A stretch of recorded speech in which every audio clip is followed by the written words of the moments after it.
திருமகள் தேடி வந்தாள். பகுதி 70. மகளிர் பெண்கள் விடுதியில் நீலவேணியை காரில் இருந்து இறக்கிவிட்ட சிவக்குமார் எண்ணங்களை பின்னோக்கி செலுத்தினான். திடீரென தன்னை நீலவேணி திருமணம் செய்ய கோவிலுக்கு அழைத்ததும், அதற்காக முன்கூட்டியே கொளஞ்சியப்பர் கோவிலில் உள்ள ஐயரிடம் ஏற்பாடு செய்ததையும், தான் அதற்கு உடன்பட்டு அவளுடன் சென்றதும், பிறகு திருமணம் முடிந்ததும் முடித்த கையோடு அவள் தனது வீட்டுக்கு செல்லாமல் எங்கோ ஒரு மகளிர் விடுதிக்கு சென்றதும், எல்லாமே இந்த நீலவேணியினுடைய நெடுநாளைய திட்டம் என்பதை மட்டும் சிவக்குமார் தெள்ளத் தெளிவாக உணர்ந்து கொண்டான்.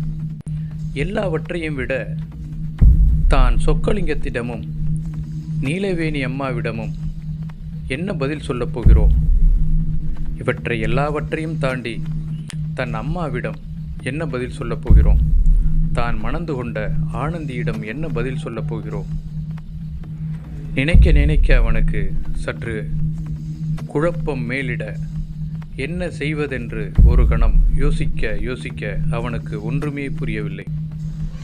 சாதாரணமாக மறைக்கக்கூடிய விஷயம் அல்ல இந்த திருமணம். ஆனால் எப்படியாவது இதை முடிந்தவரை மறைக்கலாமா என்று ஒரு கணம் யோசித்தவன்,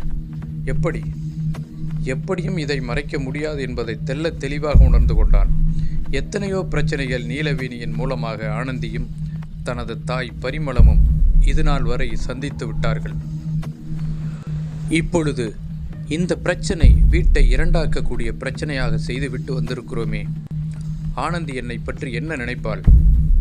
ஏற்கனவே நீலவேணியால் மன உளைச்சலுக்கு ஆளாகி இருக்கிறாளே, எனது மனைவியின் அம்மா, பிறகு அந்த பாட்டி, அவர்கள் இருவரும் என்னை என்ன செய்வார்கள்? நாளை குழந்தைகள் வளர்ந்து பெரியவர்கள் ஆகும் பொழுது என்னை பற்றி தன் மனதில் என்னவெல்லாம் நினைப்பார்கள்? இதையெல்லாம் கடந்து சமூகத்தில் தான் நடத்தி வரக்கூடிய மாணிக்கம் பெருமாள் இனிப்பு கடையில் வேலை செய்யும் ஊழியர்கள் தன்னை பற்றி என்ன நினைப்பார்கள்? இவ்வளவு பெரிய இழிச்சொல்லுக்கும் பழிச்சொல்லுக்கும் ஆளாகிவிட்டோமே என்றெல்லாம் நினைத்தான். என்றாலும் கூட இதை இப்படியே விட்டுவிட்டாலும் நல்லதா என்றாலும் இல்லையே. நீலவேணியும் சரி, ஆனந்தியும் சரி, என்னுடன் ஒன்றாகவே வளர்ந்தவர்கள்தானே. நீலவேணி எனது வீட்டில் தங்கி வளரவில்லை. ஆனால் ஆனந்தியும் நீலவேணியும் தோழிகளாகத்தானே இருந்தார்கள். எனது திருமணம் ஒன்றுதானே அவர்களை பிரித்தது. சொக்கலிங்கம் மாமாவின் சில செயல்பாடுகள் தானே என் அம்மாவின் கோபத்தையும் அந்த குடும்பத்தின் மீது இதுவரை காட்டி வந்த அப்பாவின் கரிசனத்தையும் சற்று குறைத்து மதிப்பிட செய்தது. இனி நான் என்ன செய்யப் போகிறேன் என்று புரியவில்லையே என்று நினைத்தபடியே காரை இடதுபுறமாக சாலையின் ஓரத்தில் நிறுத்தி சற்று நேரம் கண் அயர்ந்தான்.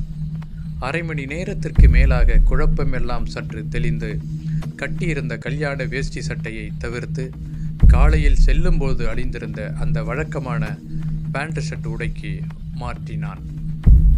ஒரு காரியம் செய்வதற்கு முன்பு யோசிக்கலாம், செய்வதற்கு பிறகு நிறைய யோசிப்பது ஆபத்தை தரும் என்று தனக்குள் ஒருவாறு சமாதானம் சொல்லிக்கொண்டு அங்கிருந்து காரை மெல்ல நகர்த்தி கடைக்கு செல்லலாமா அல்லது வீட்டுக்கு செல்லலாமா என்று யோசித்தபடியே சென்றவன் வீட்டிற்கு செல்லலாம் என்று முடிவெடுத்து காரை தனது வீட்டை நோக்கி செலுத்தினான். வீட்டின் அருகே நெருங்குவதற்கு முன்பு நீலவேணி தன்னை அனுப்புவதற்கு முன்பு சொன்ன வார்த்தைகள் மறுபடியும் அவன் மீது வந்து அலையாக மோதின.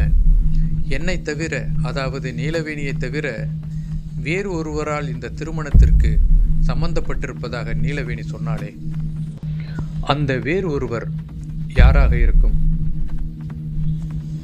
என்று நினைத்தபடியே கேள்விகளை தனக்குள் கேட்டபடியே வாசலில் வந்து நிற்கவும், ஆனந்தி வாசலிலேயே அவனுக்காக காத்திருந்ததும் சற்று அதிர்ச்சியடைய வைத்தது சிவக்குமாருக்கு. காரை நிறுத்தியவுடன் ஆனந்தி கேட்ட கேள்வி சிவக்குமாரை சற்று நிலைகுலைய வைத்தது. ஆனந்தி தனக்காக வாசலிலேயே காத்திருப்பதை பார்த்து சற்று அதிர்ச்சியடைந்தான். முகத்தில் கலவரம். அதை வெளியில் காட்டிக்கொள்ளாமலேயே மெதுவாக, என்ன ஆனந்தி வெளியே நிற்கிற என்று கேட்டான். என்ன நீங்கள் மட்டும் வந்திருக்கீங்க? ஏன், என்ன வேறு யார் வரணும்? நீலவேணி வரலையா?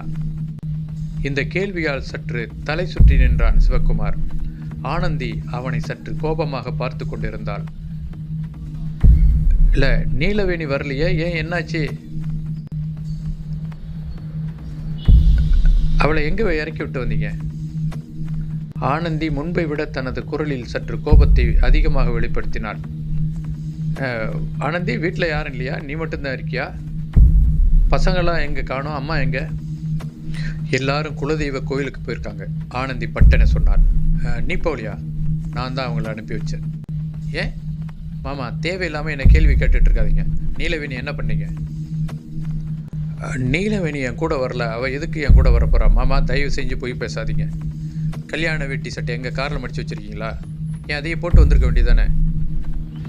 எங்கிட்ட எதுக்கு அதையெல்லாம் மறைக்கிறீங்க? ஆனந்தி, நீ என்ன சொல்கிற? நீலவேணியை நீங்கள் ரெண்டாவதாக கல்யாணம் பண்ணிக்கிட்டது எனக்கு தெரியுமாம்மா. இதில் உங்கள் தப்பு எவ்வளவு, நீலவேணி தப்பு எவ்வளவுன்னு என்னால் பிரிச்செல்லாம் பார்க்க முடியல.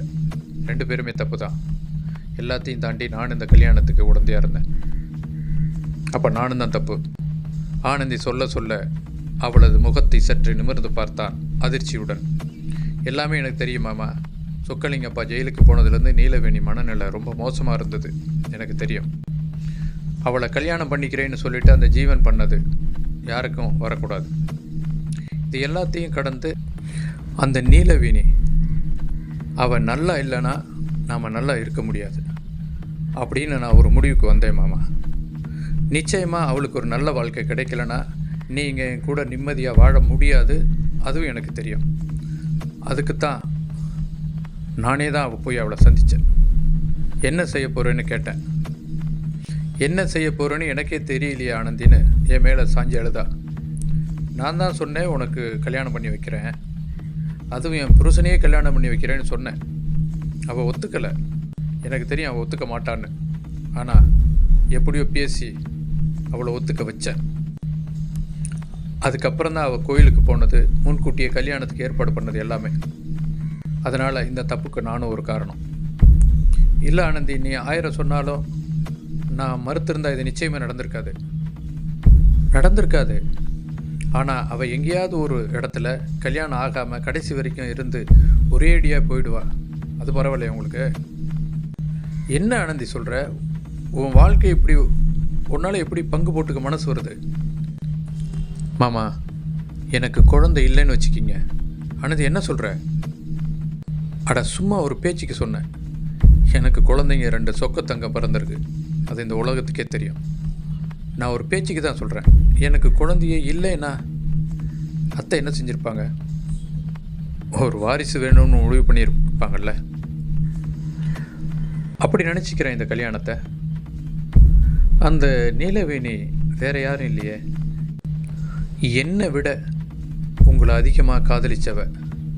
நீங்களும் என்னை விட அவளை அதிகமாக நேசித்து இருக்கீங்க, இப்போவும் நேசிச்சுக்கிட்டு இருக்கீங்க மனசில். அது எனக்கு நல்லாவே தெரியுமாம்மா. உங்களை சமாதானப்படுத்துறதற்காகத்தான் நான் எல்லாத்தையும் கோயிலுக்கு அனுப்பிட்டு தனியாக இருந்தேன். ஆனால் நீங்கள் எங்கேயோ அவளை மட்டும் விட்டுட்டு நீங்கள் மட்டும் தனியாக வந்திருக்கீங்க. என்ன மாமா நியாயம் இது? ஆனந்தி, அவள் ஏதோ ஒரு ஹாஸ்டலில், லேடிஸ் ஹாஸ்டலில் இறங்கிட்டு நான் வரேன்னு சொல்லிட்டு போயிட்டா. நீங்கள் வீட்டுக்கு போகணுன்னு என்னை அனுப்பிவிட்டா. ஆனந்தி, லேடிஸ் ஹாஸ்டலில் போய் தங்குறான்னா ஏன் அவளை வீட்டுக்கு கூட்டிகிட்டு போகிறதுக்கு உங்களுக்கு தைரியம் வரலையா? ஆனந்தி, வீட்டில் 2 பேரும் இருக்க முடியாது ஆனந்தி, பெரிய பிரச்சனை ஆகிடும். என்ன பிரச்சனையாகும்? என்ன பிரச்சனையாகும்? அத்தை தானே, அவங்களால தானே பிரச்சனையாகும். என்ன தானே திட்டுவாங்க. எங்கள் அம்மா, அதான் உங்கள் அத்தை, அவங்கள என்ன தானே திட்டுவாங்க. பாட்டி என்ன தான் திட்டுவாங்க, உங்களை யாரும் திட்ட மாட்டாங்க மாமா. அப்புறம் இதுக்கப்புறம் உங்களை யாரும் திட்டிடக்கூடாதுன்னு தான் நான் உங்கள் பக்கம் நிற்கிறேன். அவள் வாழணும், அவளும் இந்த சமூகத்தில் தலை நிமிர்ந்து நடக்கணும் அப்படின்னு நான் நினைக்கிறேன். என்னதான் இருந்தாலும் அவளுக்கு 2வது இடம் தானே, அந்த வகையில் எனக்கு கொஞ்சம் சந்தோஷம்தான் மாமா என்று சொல்லிவிட்டு விடுவிடு என உள்ளே சென்றாள். திண்ணையில் ஒரு ஓரமாக ஆரத்தி வெற்றிலைப்பாக்கு சுண்ணாம்பு கலந்த நீர் ஆரத்தி கரைப்பதற்காக ஏற்கனவே அவள் வைத்திருக்கிறாள். அதை பார்த்தான். சாதாரணமாக ஆனந்தி தன்னை யாருக்கும் விட்டு கொடுக்க மாட்டாள் என்று சிவக்குமாருக்கு நன்கு தெரியும். நீலவேணி தனக்காக மருந்து குடித்த பொழுது அவள் குலதெய்வ கோவிலுக்கு குடும்பத்துடன் சென்று வேண்டிக் கொண்டவள். இப்போது எப்படி மனது வந்திருக்கிறது என்று அவனுக்கு புரியவில்லை. சிவக்குமார் ஆனந்தி என்று அழைத்தபடியே உள்ளே நுழைவதற்கு முன்பு, ஒரு நிமிஷம் அப்படியே நில்லுங்க மாமா என்றவள் அந்த ஆரத்தி தட்டை எடுத்து வந்து கற்பூரத்தை கொளுத்தி ஆரத்தி காண்பித்து விட்டு அவனை உள்ளே அழைத்தாள். ஒரு நல்ல காரியம் பண்ணிட்டு வந்திருக்கீங்க, உங்களை நான் திட்ட முடியாது. ஆரத்தி எடுத்து உங்களை நான் வரவேற்கிறது உங்களுக்கு புரியாது மாமா, அது எனக்கு மட்டும்தான் புரியும். அதோட இந்த நீலவேணியோட மனசு அவளை தவிர்த்து எனக்கு நல்லாவே புரியும். அவள் எத்தனையோ முறை என்கிட்ட சொல்லியிருக்கா, நீ என்கிட்ட இருந்து நான் கட்டிக்க வேண்டியவனை பிரிச்சுட்ட, நான் கட்டிக்க வேண்டியவனை பறிச்சிட்ட அப்படின்னு பல தடவை என்கிட்ட சொல்லியிருக்கா மாமா.